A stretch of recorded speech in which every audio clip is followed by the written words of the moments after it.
between us. I want you to fly. You want me to lie awake. The grass beneath our feet. Open fields and fountains. We'll see. We'll see. Across the moors and mountains, you and me, I'm praying, set me free. Never changing, never changing. So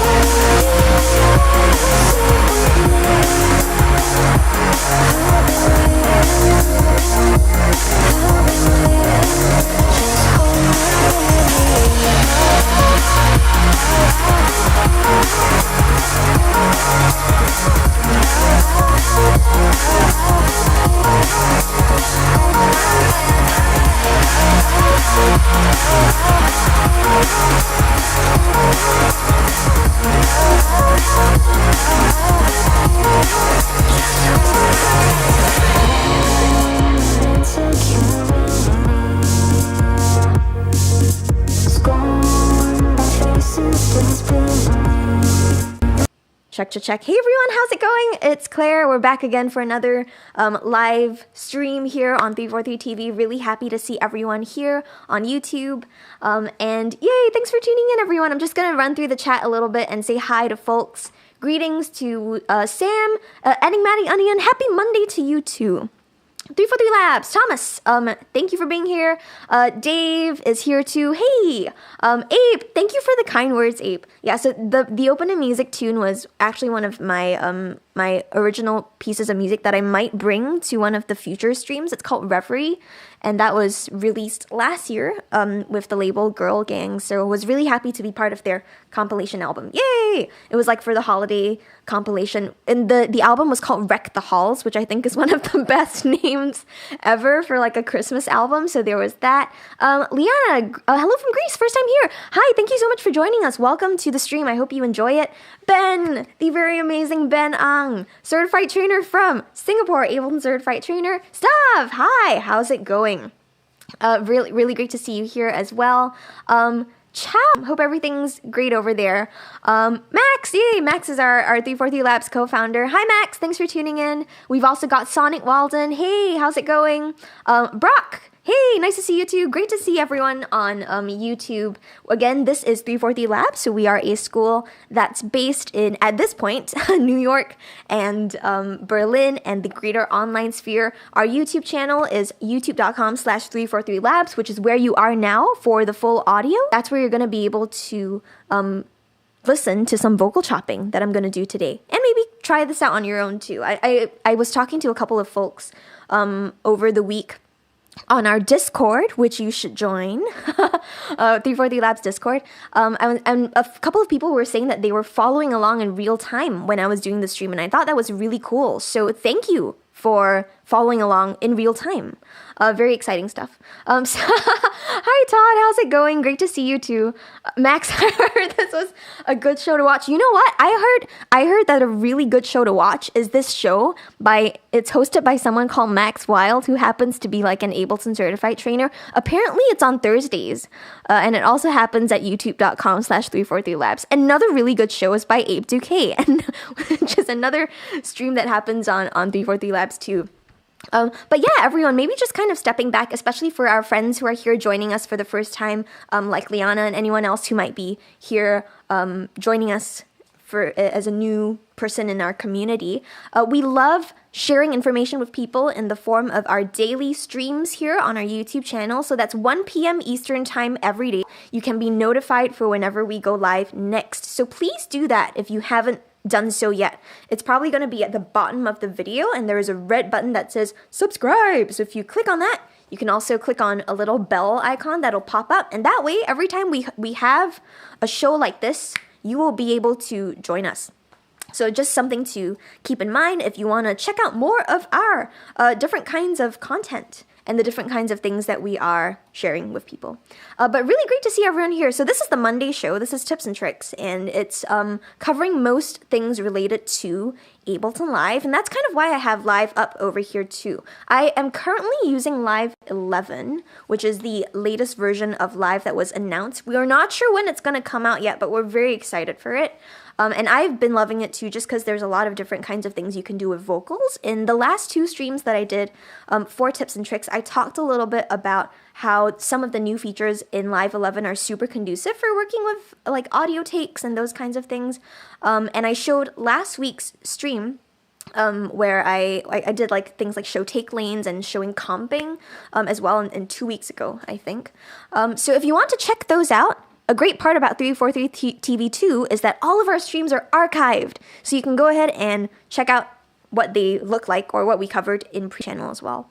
And I should also mention that in addition to sharing content, we also like giving away stuff. And that's another reason to tune in. So every week we host a giveaway for some kind of thing that our partners and some of our other contacts in the industry have really generously given to us and allowed us to share with everyone too. So previous week, I think we had a Splice giveaway for a subscription to Splice. And this week we have a $200 Ableton voucher for the gift shop, the online Ableton web shop, I believe. And I'm not sure if Thomas is there to put, oh my goodness, I think Thomas just like, and I just maybe like connected minds over the internet. But there's the link in the chat, everyone. So please go ahead and enter your information over there at the link. You're going to be able to be entered for a giveaway for our $200 Ableton voucher. Yay! So please do that. There's lots of really cool stuff that you can get from the Ableton shop.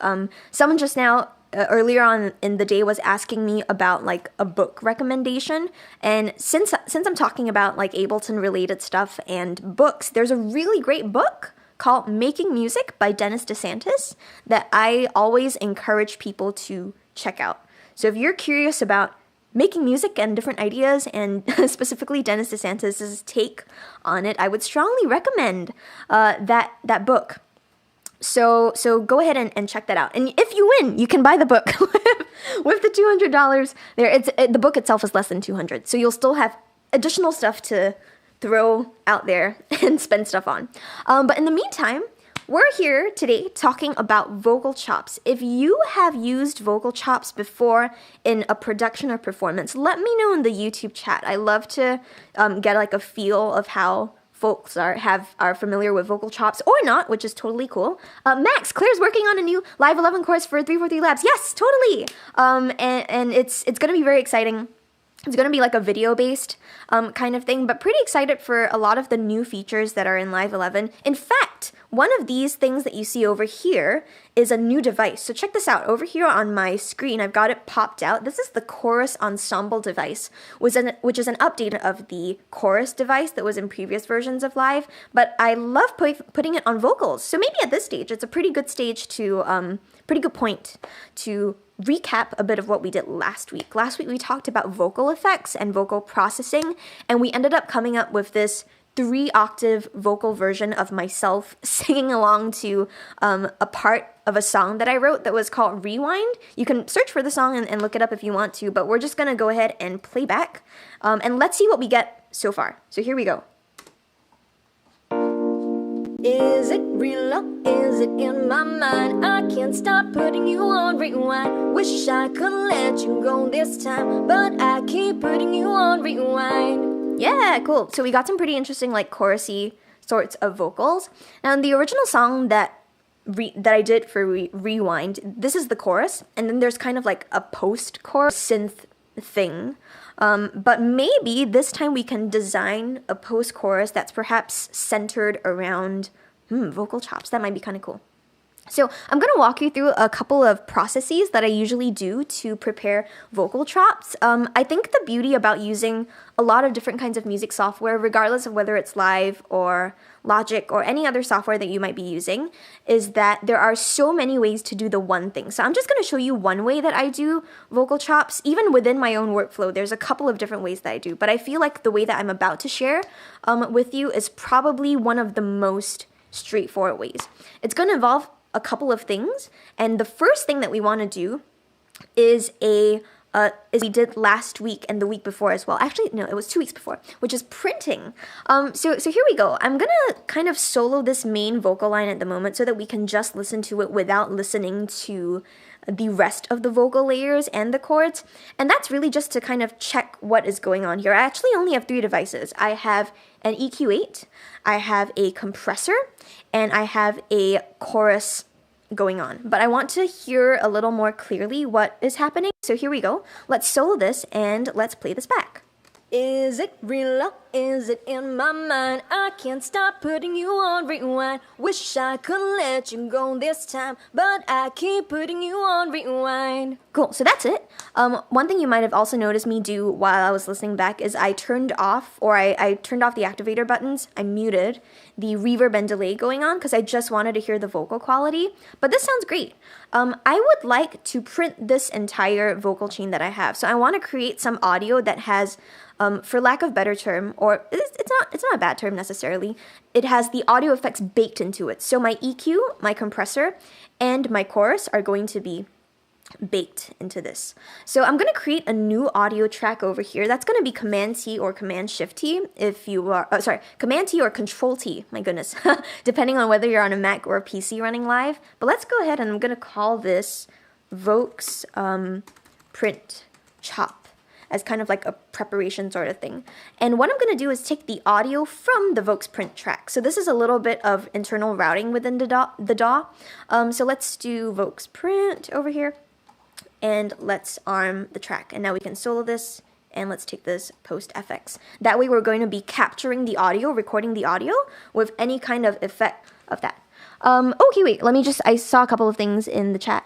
Yeah, vocal chops in a simple way of push and sampler. Ah, okay, cool, Liana, you've done that before. That's awesome, that's great. Habik, hope I can improve your music skill a bit more. Yeah, I hope so too. I hope I can improve my music skills too, honestly. Max, audio is fine, but video seems to be freezing from time to time. Yeah, I think, to be honest, I think it might just be my internet today. Usually it's pretty strong, and usually we don't tend to get anything with that, so I'm not sure what exactly is going on.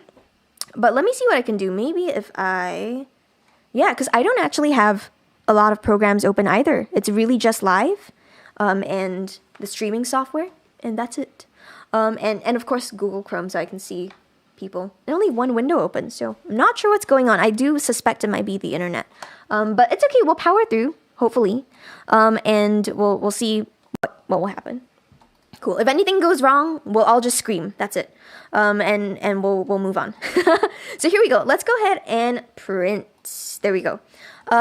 Let's also zoom out a little bit so that we can just see anything that's happening over here. And let's start baking this in. Here we go. Oh, spinning beach ball of doom. Goodness. Cool. So I'm trying to wait for the record button to go in live. And we'll see what happens. Maybe you can see this too. I don't know. Can you? Oh, there we go. Okay, cool. Yes. Cool, so it's printing. La la la la la. Hey, there we go. Okay, cool. So these are all of our audio parts. I should also mention the reason why we didn't hear anything is because I set monitoring to off. If I had set it to auto, we would hear it come through. But great, so now we have the printed stuff. One more thing that I like to do after printing, and again, people have different approaches to this. After I print the vocal, I like to consolidate it. And that means that I'll explain why after I do it. So when you consolidate a clip, that means that you're going to right-click on the clip and click on this option that says Consolidate, or you can either use Command-J or Control-J as a shortcut, but let's do that.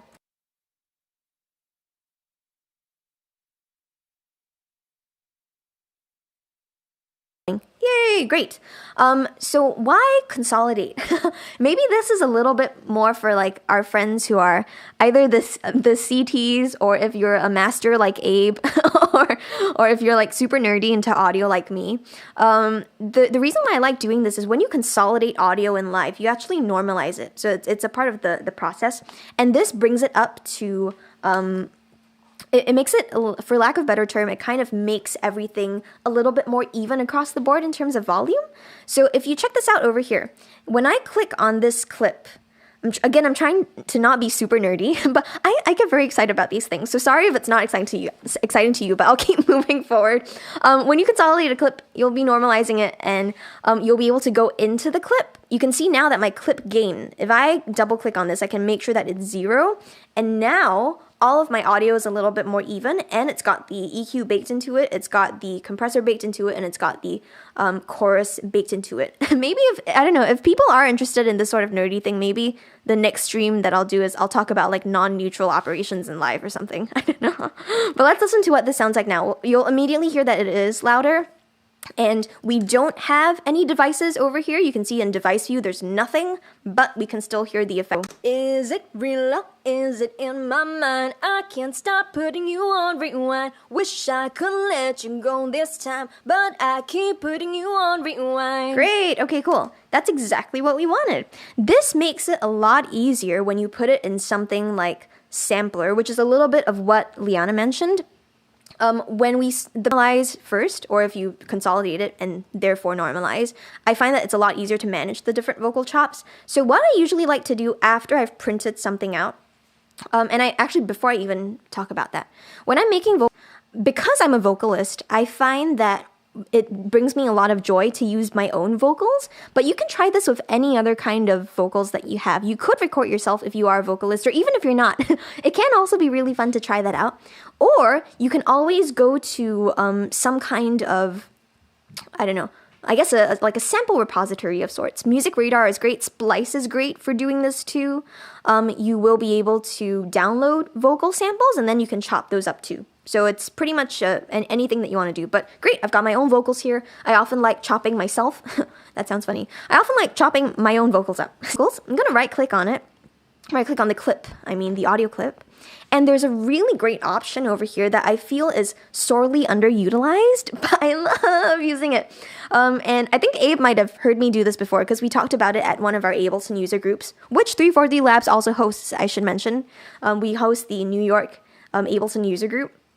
So over here, I'm going to click on Slice to New MIDI Track. So let's click on that and see what happens. Boop. There we go. Okay, cool. So here's a neat little feature. When you click on the option to slice to new MIDI track, what Live is going to do is it's going to take that audio clip you've got, and it's going to prompt you to choose how you want your slices to be sliced. So what divisions you want. So over here, you should be able to see this little pop-up window. Let me just double check on the stream if you can see it. Yes, you can. Great. Okay. So over here, in this little pop-down window, Live is asking me, okay, how do you want to create your slices? Do you want to create one slice per quarter note? Maybe. If you do, this is going to result in 18 slices, which could be nice. But when I'm thinking back to the rhythm of my vocal that I was listening to, I think the smallest division was actually in 8th notes or 16th notes. So let's go ahead and take a listen again before I slice this. Let's listen to the track one more time, and I'll think and I'll be a little bit more attentive to what might be a good division of notes to chop. So for this purpose, let's also turn on the metronome as a reference point, and let's take one next listen to it. So here we go. Is it real or is it in my mind? I can't stop putting you on rewind. Wish I could let you go this time, but I keep putting you on rewind. Cool. So there's a lot of 16th notes, and there's a lot of 8th notes too.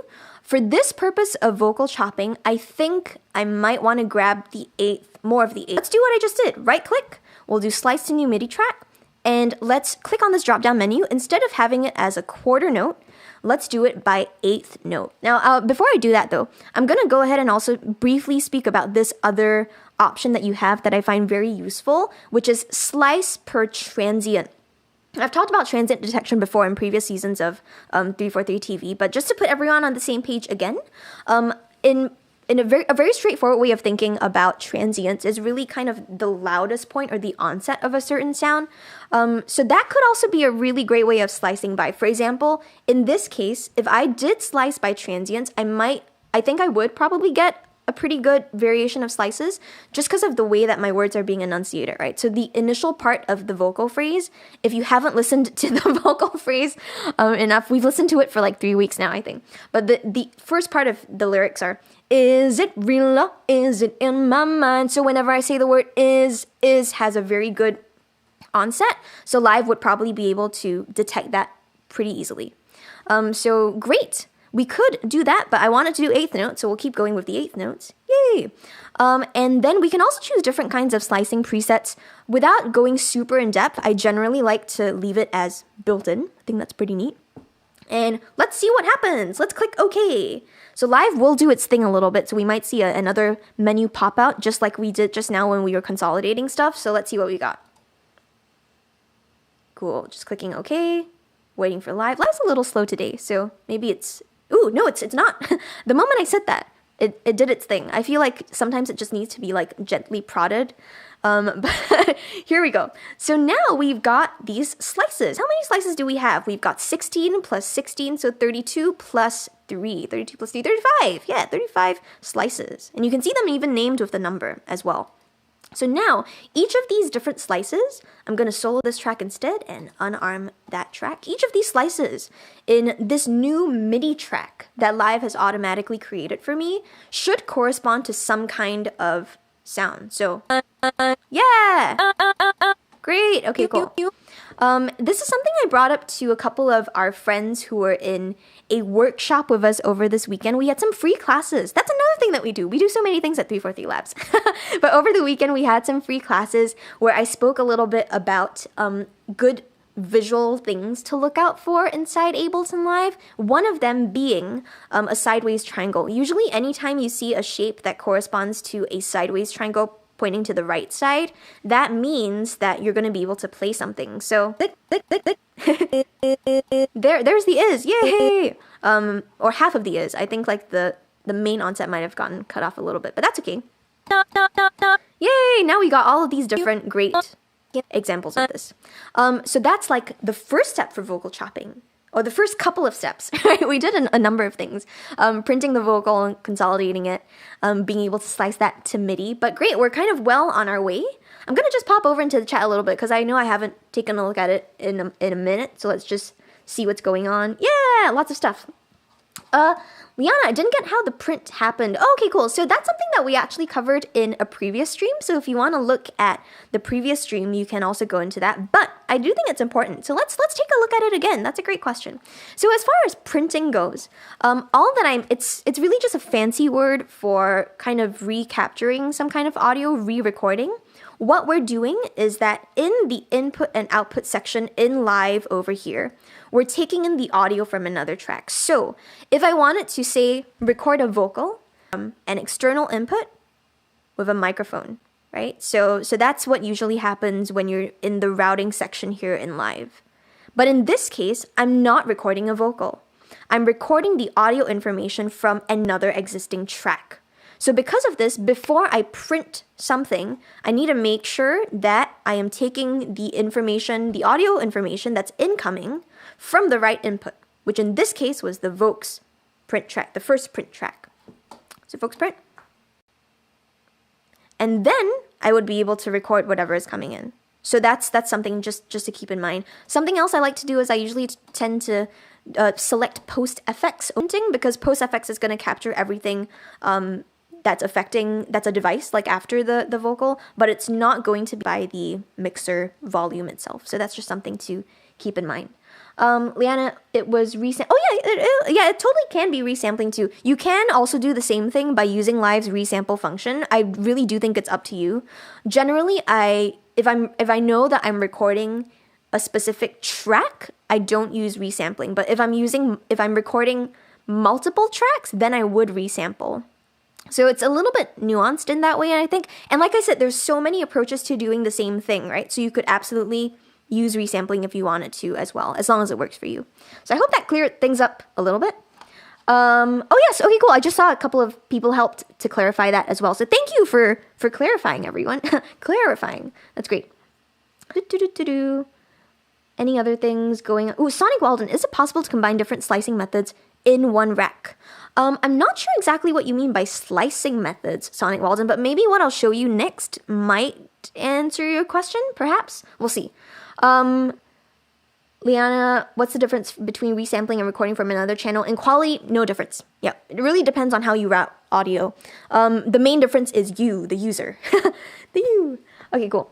Staff, haven't been able to figure out how to print in Logic yet. Okay, cool. So if you're in Logic, you can bounce it out. Yes, like you mentioned. You can also use a bus.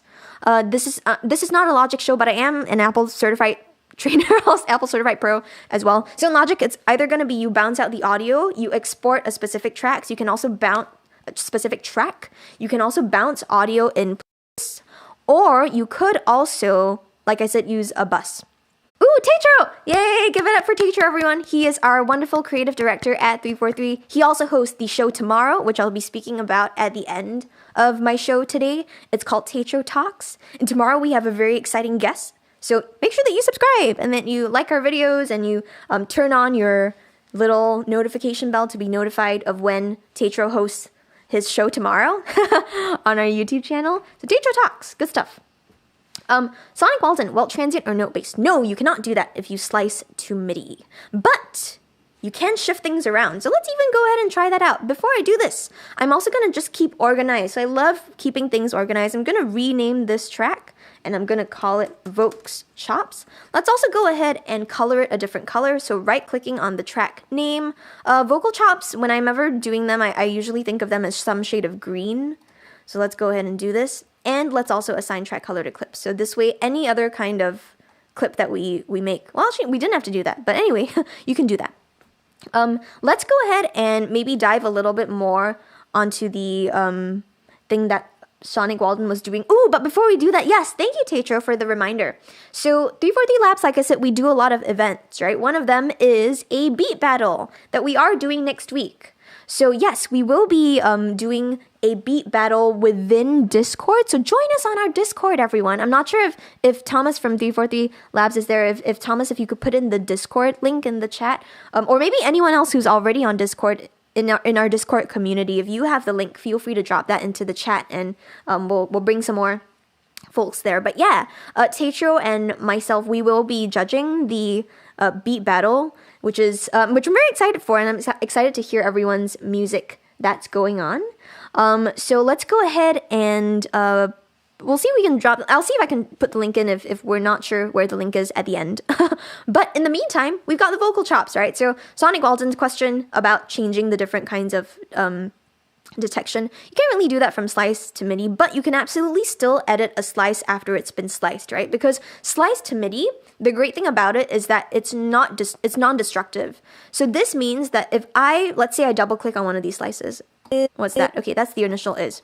If I double click on this drum pad, I can see exactly where this has been sliced up.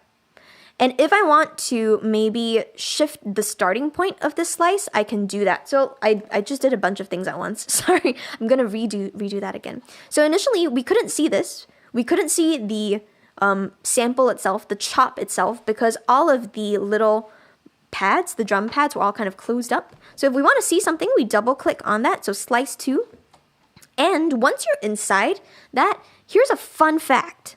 Any of these little pads here inside a drum rack, each of these is its own little simpler, which is Live's simple sampler. That's why it's called simpler. So each of these is a tiny little simpler. This simpler at the moment is in classic mode. We can also change the different kinds of modes, and you can also change the starting and the ending point, right? So if I wanted my is to start a little bit further out, maybe right at the onset of the sound, which is the transient, now it does that. And interestingly enough, we've also got a little bit of the vocal variation too, as far as pitch goes. Whoops, clicked on a button. So there's that too.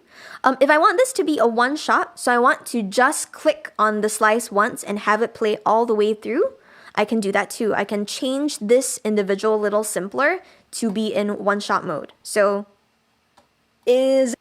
now it goes like all the way. And it even captured the end of the is over here.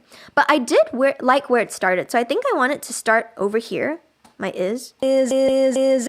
and I don't think I want the end of the sound, so I just want the I part without the s at the end, without the sibilant bit. So this is what I often do for vocal chops. I go through each of the chops, and if there's something that catches my ear, I will tend to use it. More often than not, when I am chopping stuff up, I will also use push. But I do know that not everyone has push, so that's why we're not using it today. I am going to show you how to use it with a more generic controller like the MPK Mini though, so that's a little bit of something. Let's see. I just saw some stuff in the chat. Oh, Nefertiti, hi! How's it going? Okay, stop. What time is the battle on Friday?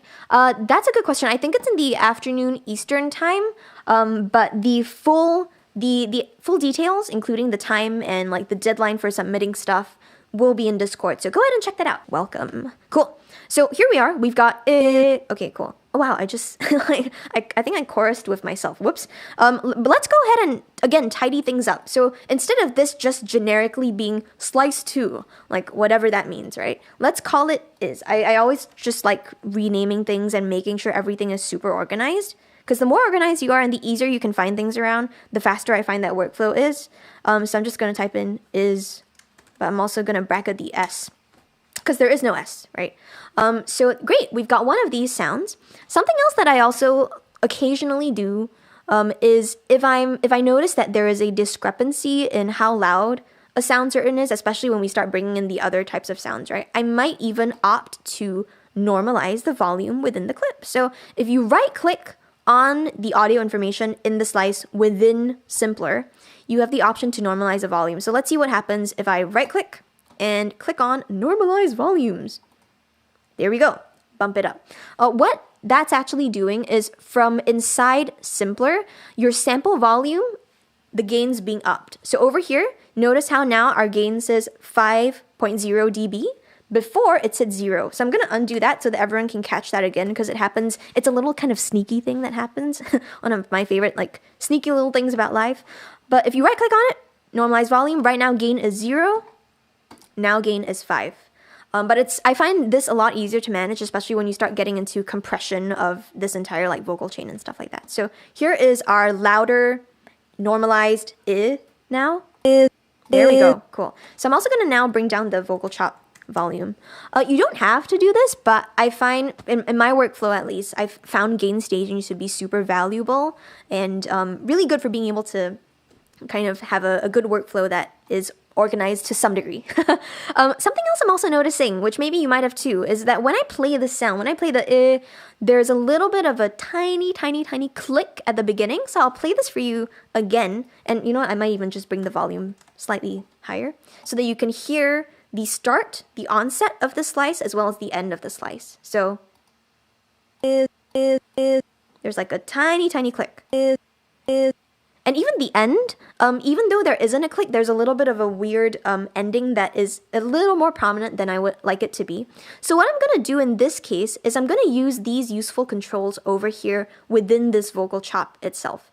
There's a fade in control in milliseconds and there's a fade out control. So let's go ahead and, yeah, you know what? Let's go ahead and try to add in some vocal chops. I'm going to loop maybe... Let's do a bar first. I can also delete this clip because I don't need that MIDI clip. So let's loop this section in live. I am just highlighting the time and I'm pressing Command L or Control L to loop that section. We've also got the metronome on, so that's cool. Gonna double click inside the empty MIDI track to insert a MIDI clip. And let's just with, oh, whoops, Spinning Beach Ball of Doom. Let's wait. Okay, cool. So I want to put in an I here. Right.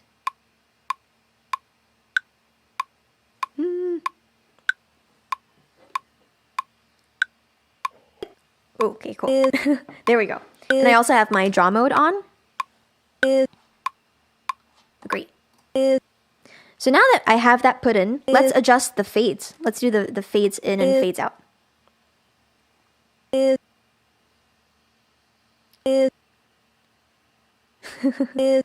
It's funny. Live is really good at still working when it freaks out. So cool. Let's experiment with fades that work. Too much.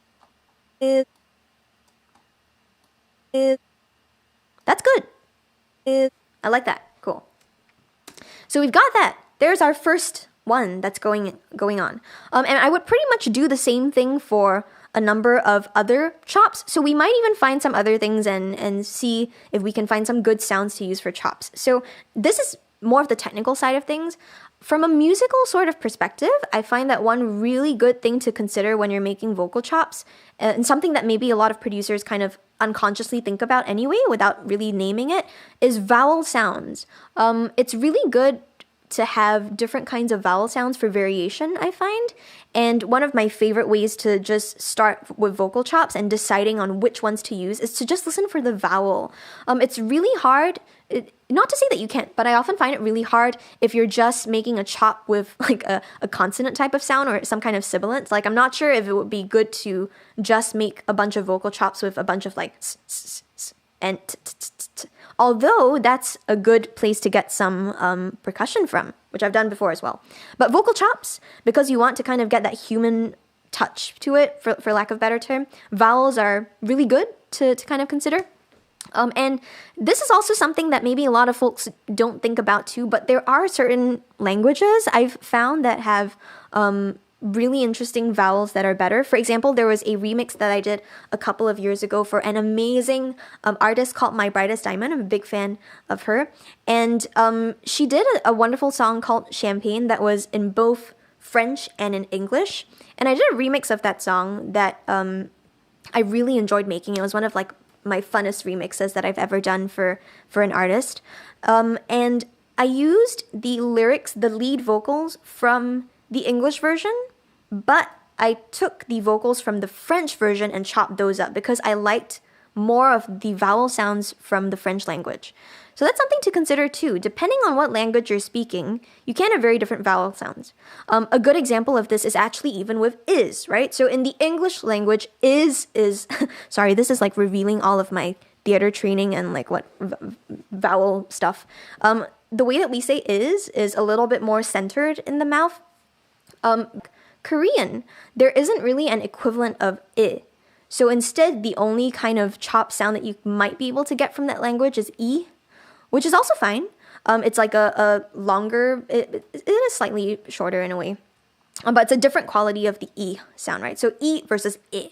Very subtle difference to some people, but it can make the world of a difference when you're doing vocal choppy things. A great example of this within Rewind is the vowel sound in re and the vowel sound in I, is, right? So is versus re, I, things like that. So maybe let's even find the E. Where's the E? We need, to do that, we need to find the word rewind, right? So let's see. Okay, cool. So it's actually close here. It's, let's look at slice 16. It's over here at the back. So let's go ahead and adjust the start point, and let's check that it is what we're doing. So that's where it is. Let's do the same thing we just did. So I'm gonna make it one shot. Let's also adjust the fades a little and normalize. So now we got this. Another type of sound, right? We got it. And let's make this a little shorter also, actually. The is. It's like a short little let's rename that. Let's rename that. Cool. Great. So yeah, let's see if we had anything in the chat. Oh, stop. Is this the same technique used on Reverie? Loved how that turned out. Thank you. Yes, it is. It's the same technique that I used on Reverie. If you listened to the opening song that was in the intro before I started the stream, that was Reverie, and the breakdown has a bunch of vocal chops in it. And I will also add that actually in a future stream on 343 TV, I will be doing a breakdown of the song. So not just the vocal chop part, but also the other production elements like the bass and whatever other stuff as well.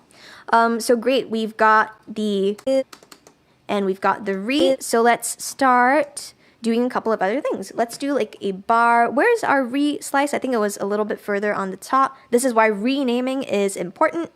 There it is. Okay, cool.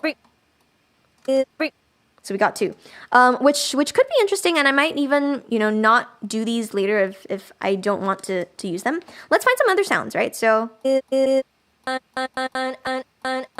like this one a lot. And let's do the same thing that we did. So normalize, we got 1 shot, fade in, fade out. And actually for this sound, let's take a listen to it.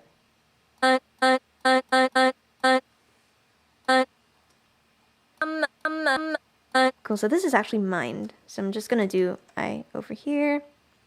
I like this a lot too. I think it could even be shorter. There we go. So great, we got 3 different slices. Let's see what else we can find. I think I was also a good one, which is, I think...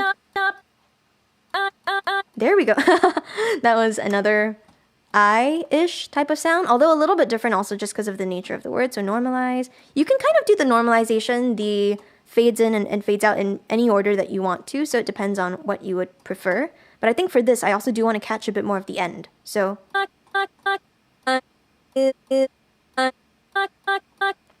Cool. Now here's something else to think a little bit about as well, which I just noticed here. I and is are the same note, which doesn't necessarily have to be a bad thing because you are still getting a different vowel sound, right? But there's no harm in trying to maybe experiment with transposing this as well.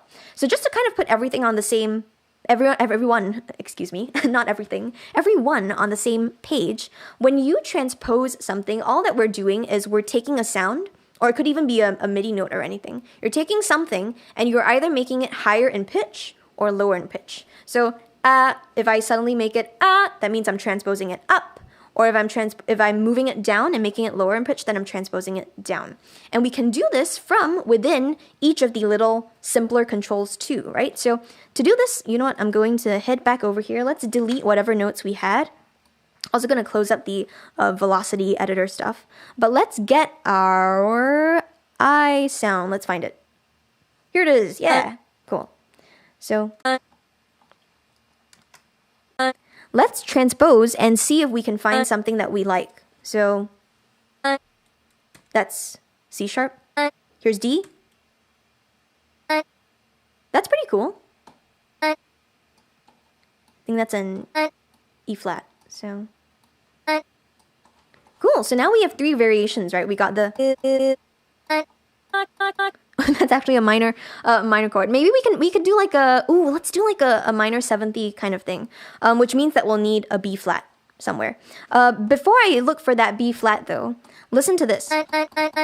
Immediately after you've transposed this, it sounds different. Why? That's because we have the formant changing a little bit. So the quality of the sound. So what this means is that when you move something up, especially when you're doing like vocal stuff, by transposing it, you will change the quality. You're making now the vocal sound almost a little bit chipmunky, for lack of a better term. To illustrate this, I'm going to move this up an octave, which is 12 semitones, and you can hear it definitely changing in its quality. So here is the new I sound.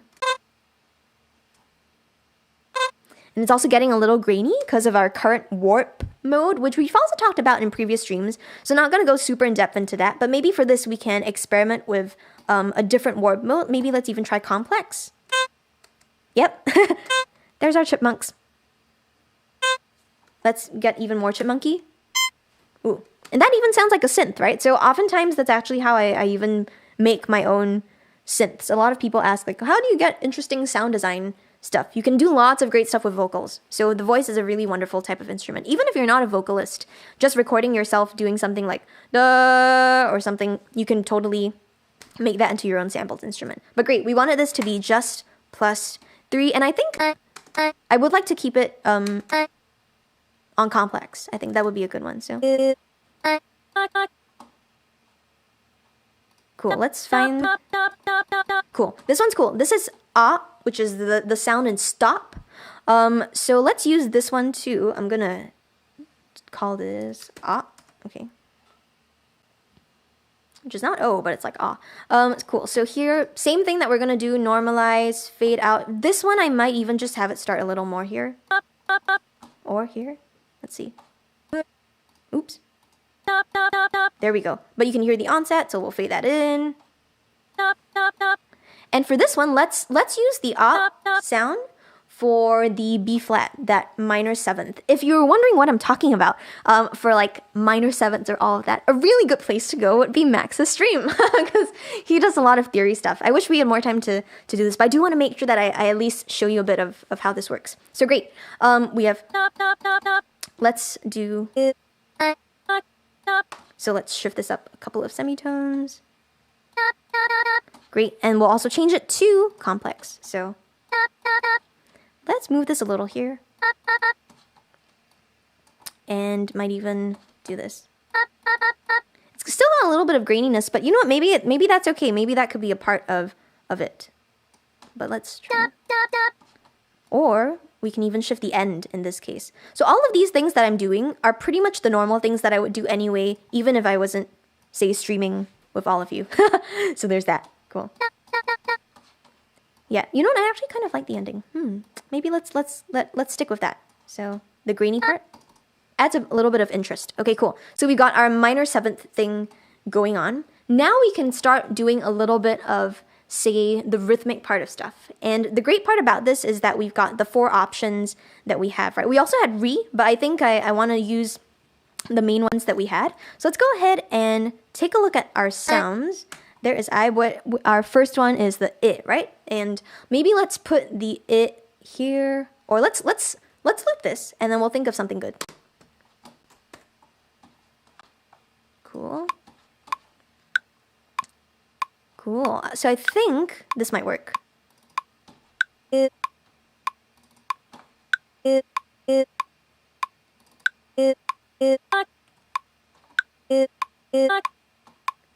And we have to do the swung 16th thing later, but we'll arrange for that later.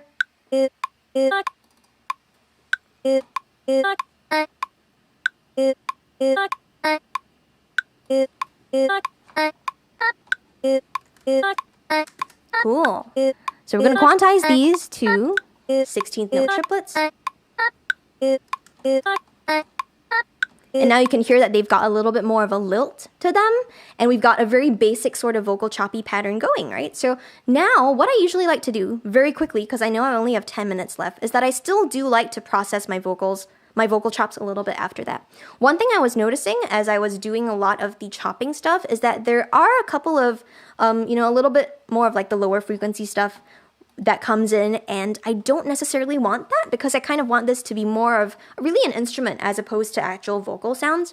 So let's grab an EQ8, and we're just gonna, for now, do a very simple high-pass filter, kind of akin to what we did in previous weeks too, just cutting out a little bit of that low end. So let's check this out.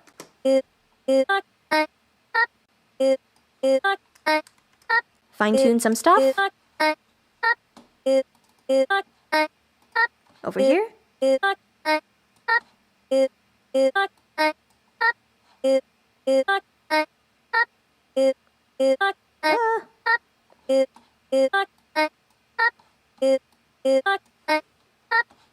Great. Cool. Let's also do a little bit of compression just to kind of control things a little more too. So let's grab compressor, put it behind the EQ. You can close this up now. Don't need that. And let's compress this a little bit more. I'm also going to bring down the volume so that we don't have makeup gain killing all of our ears. Cool.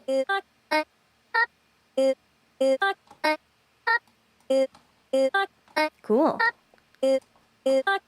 It might also be nice to maybe add a little bit more spatial kinds of stuff to this too. So oftentimes in my vocal chops, and this is something that I did do to also kind of answer Stav's question from just now on my other tune, Reverie, using Echo, which is one of my personal favorite spatial devices in live, to add a little bit more movement. So here we go. Here is our... but of course with fine-tuning some things, right? So as you can see here, we've got dry, wet, pretty high up. I'm going to bring this down a little bit. I don't think I want too much of it. And I also want there to be a little less feedback, but maybe some reverberation on the echoes, and maybe a little bit more of a nuanced kind of filtered echo sound that has maybe almost like a telephony sort of effect, perhaps.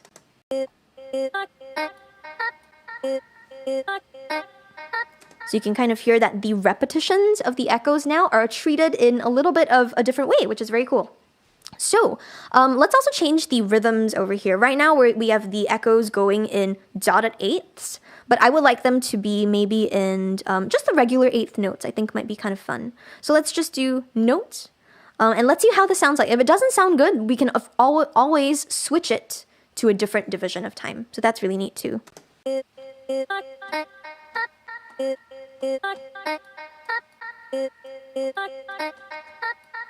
Add some reverb and delay.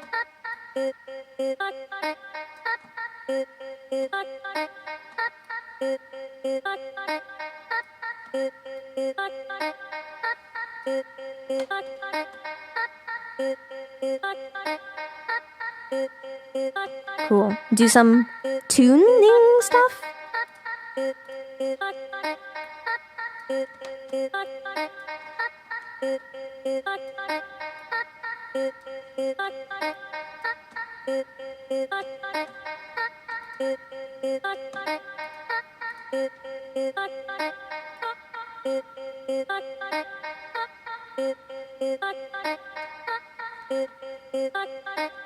Cool. And you know what? I'm actually feeling maybe a little bit of overdrive might be kind of fun for this as well.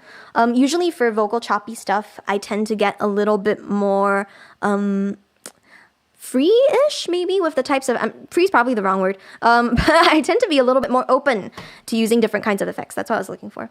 Cool, so we're looking for a drive effect. This is something I should also mention. You'll notice how now in my version of Live, the different audio effects are organized into categories. That's something that is new in Live 11, so very happy about that, at least personally.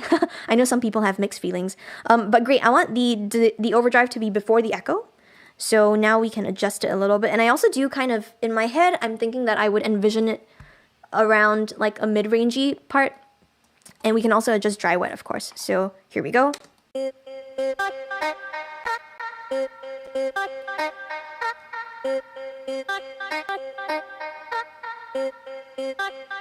think that's cool.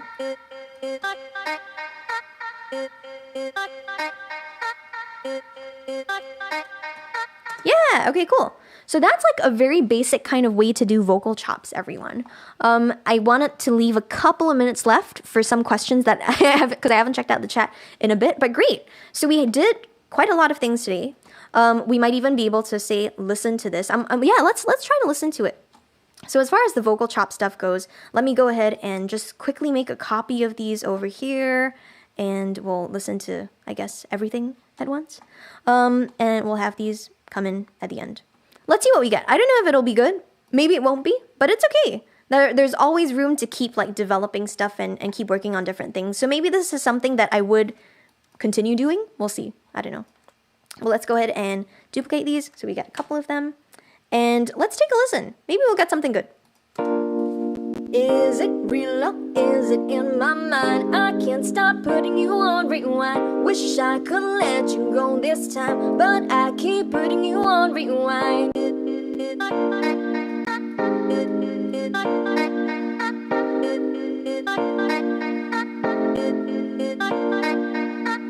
Yeah, cool. So maybe that could be it. Maybe that's all the vocal chops in your song. Doesn't even have to be super complicated, but it can add some interesting variation to whatever you are doing. Yay! Cool. I'm gonna head over into the chat, everyone, and just like say hi to anyone who just popped in, I think. Vasilis! Hi! Vasilis is one of our instructors in the Berlin side of 343 Labs. Yay! Thanks for coming over here.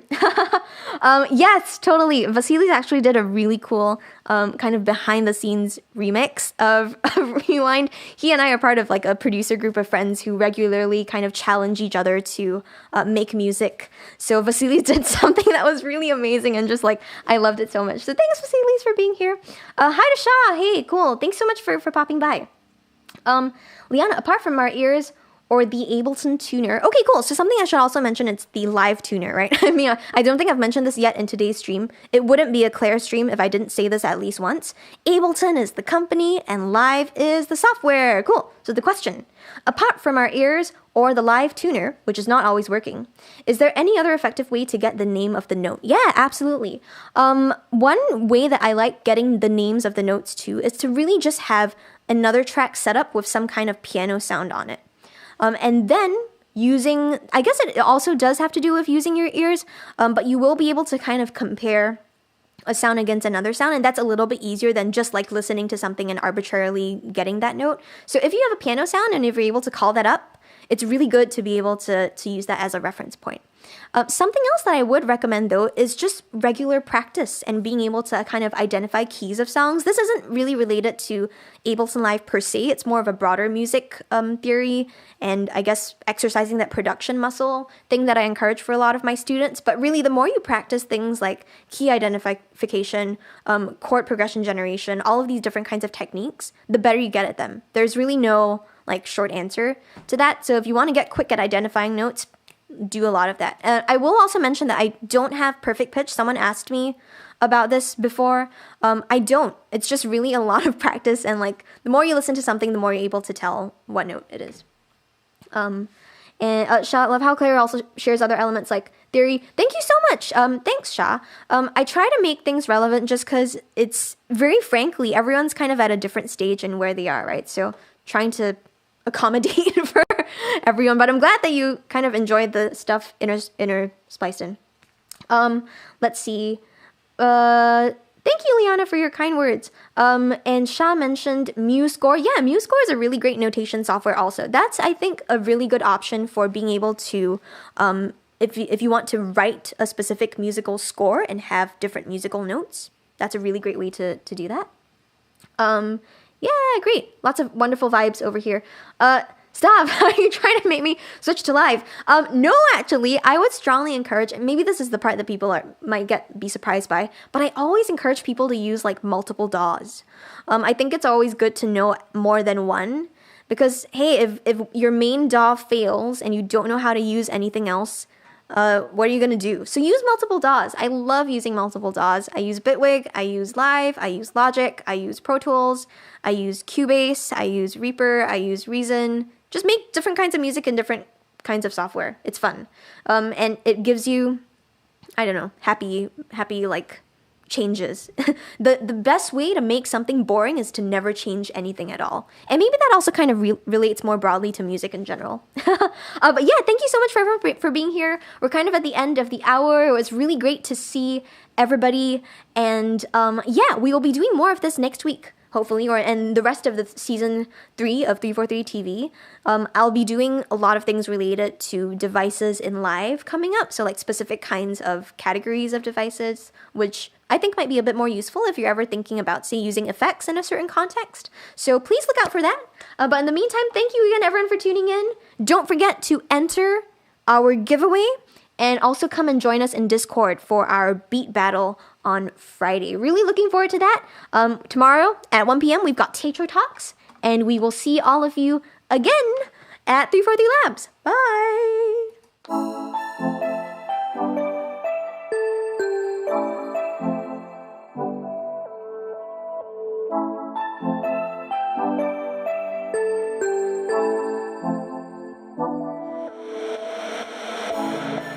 Across the universe, a whisper wakes. Have you been listening for a wind of change? My ears are open, eyes aren't closed. I'm waiting for a miracle again. Have you been calling out my name? Oh. We're in a world taken by madness, sadness in a sea of stolen words, broken and shattered. What mattered means no more. In a time shaken by thunder, wonder is the seed of life forgone, crippling under. What happened to us all?